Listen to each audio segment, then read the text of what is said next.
Good evening. This is a follow-up video to my previous video on HPPD and DP recovery. Did I take medication? I did not take any prescribed medications that were specifically for dealing with my HPPD or DP, but this wasn't for a lack of seeing doctors, as I sort of mentioned in my first video. They just didn't take me seriously or understand my issue at the time. This is like 2014 or 2015. The psychiatrist I saw outright refused to give me an SSRI because of my age. I think at the time I was like 20 or something. And a neurologist I saw wanted to put me on anticonvulsants. So he was clearly on a different page than me. I did take countless over-the-counter supplements though that I looked up myself and researched. And I was prescribed an ADD medication called Strattera to deal with the secondary focus issues that I found as I was going through this. However, none of this was very helpful. Any tips on the depression? So I am not as confident talking about depression as I am about HPPD or DP. However, I do know that DP can unbalance your routines, which unbalances your body's homeostasis. This by itself can cause depression. So if you are not already, I urge you to sleep and wake and eat your meals and get sunlight at the same times every day to help reestablish your natural homeostasis. And if that does not help with your depression, exploring other options may be a valid path. And I think the depression will go away as the HPPD and DP subside. I think that depression is secondary to the primary issues of HPPD and DP. So one big question that I think is very fair and very valid, and that I also used to have when I've heard people recovered from this back in 2014 through 2017, when I was really struggling with this the most, is, are you really recovered or did you just accept your symptoms? Well, it is important to not be afraid of your symptoms, to in a sense embrace them and accept yourself holistically and not live in a fragmented state, else dissociation will be rampant. I would say accepting the condition is not the key to recovery. I would say that the key is forgetting, like I've been mentioning all along, recognizing that your symptoms are not real and removing the importance that you give them. This is an important differentiation and is the hard-earned wisdom that I offer. So please do not take it for granted. Accepting and forgetting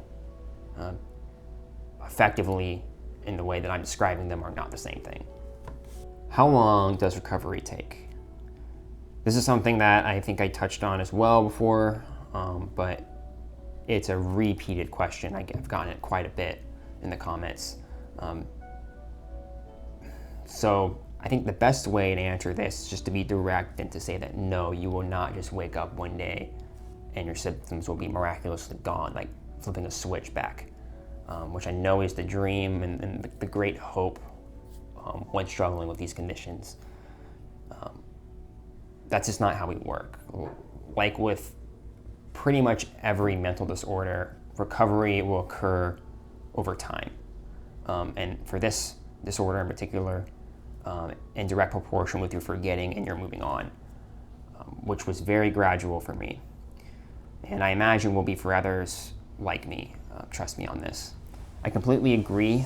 It is like trying to forget a broken arm, but this process can be hastened with a shift in perspective and practice disregard as you go about your daily life, as you apply some of the things that I've been talking about. So how long did it take me to recover exactly? This is, I think, the specific answer everyone really wants if you're in the midst of this. I think that's how I used to think as well whenever I was going through and reading people's experiences. I just wanted to know how long it took me to recover, where am I on this? How much longer do I have to deal with this? I felt normal as soon as I forgot. I'm hesitant to give a number because I don't think it's worth fixating on. If you're measuring your recovery on a timeline and you're focusing on the issue, and as I've been saying all along, that is counterproductive. But I was in your position, so I know this data is important to you, and if I don't give it, there's gonna be a lot of skepticism. So it's hard to gauge because I was not thinking about it. I was not thinking, when I truly started to recover, I was not thinking about this at all. I was not keeping track of the recovery timeline. And I did perpetuate this condition for several years with no no application of what I've been describing to you. So it was just zero recovery during those years. But I'd say 6 months is a good estimate for my recovery once it truly clicked with me that I needed to be forgetting about HPPD and DP and not fighting it. And then that was the key to recovery. I believe everyone's situation will be different with recovery, though, because there are a lot of subjective cognitive attributes at play here. Like it's the spectrum of focus, really, of what's going on here. Like how good are you at shifting your own focus? It's a very subjective thing. So, I immersed myself in life and my mind and brain reoriented. I encourage you to do the same. However, once again, I know it's way easier said than done. There will be steps forward and steps backward, just like with breaking any habit, but over time it will get easier. I've gone years, I think, without even so much as thinking about my symptoms. They disappear completely. I really only think about them, notice them when I check in on them because of this video, really. Our perception is so susceptible to subliminal influences this way. If you're truly not thinking about something, if you're truly not thinking about this condition, these symptoms are just out of your perception. They're just not a priority to be noticing. It's really the only way I could say it.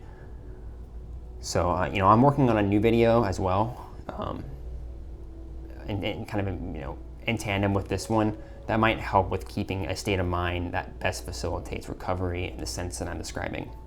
So, getting to the end here now, I wanted to touch on some interesting cases that were described in the comments of my last video that I think reinforce the theory that I've been kind of really hammering home here throughout both my videos.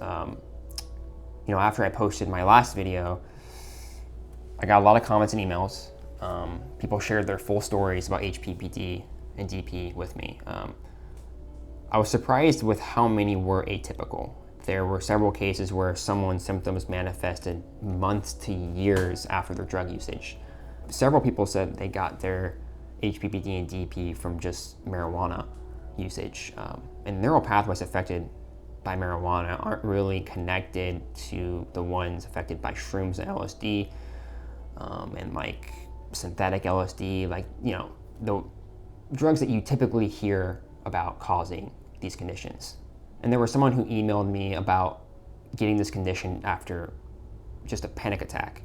Not to undermine panic attacks, but to say that there was no drug affiliation. So why am I mentioning all these? Well, I think that cases like this, these kind of outlier cases, really highlight the role that internally directed anxiety is playing in manifesting this condition.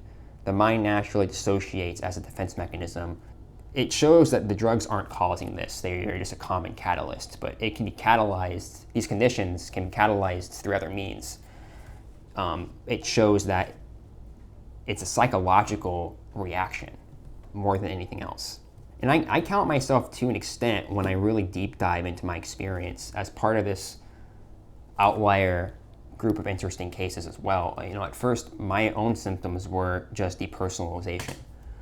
But then I read online that drug-induced DP often manifests with visual symptoms. And guess what?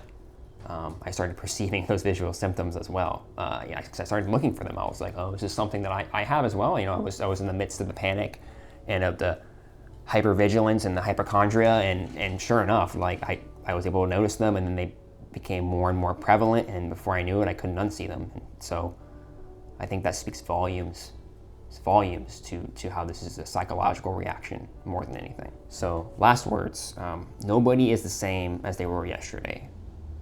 Experiences change us for better or worse. This is life, especially during young adulthood, which is when a lot of these conditions, HPPD, DP, show up for people. And just like mental illnesses in general show up during young adulthood. So do not sensationalize the past or the condition you're struggling with. Dwelling on the past and on symptoms is how you remain stuck in them for years. Forgetting and moving forward in a grounded manner is how you recover in a matter of months. It's really all about perspective in this sense.